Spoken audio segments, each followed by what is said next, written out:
2021, we had 163 murders. When compared to the end of 2022, we were down to 130 murders, thanks to the partnership of our citizens.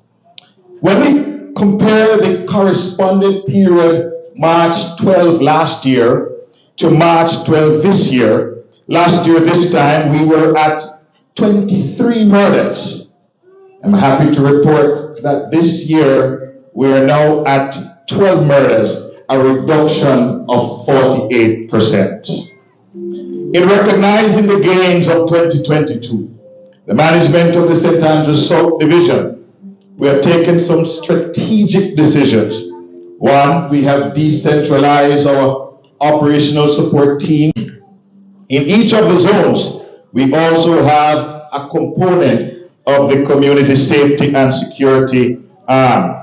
And so we go into churches, we go to schools, we go to our neighborhood watches, and we partner with our citizens, and we ensure that we are always in touch with them. The division successfully prepared, and I'm happy to report again, that after almost 2 years of hard work, your police station, right in this zone, the Duane Park Police Station, is one of 2 police stations in Jamaica that has been certified under the ISO 9001-2015 standards. That is something to give God glory for. Amen.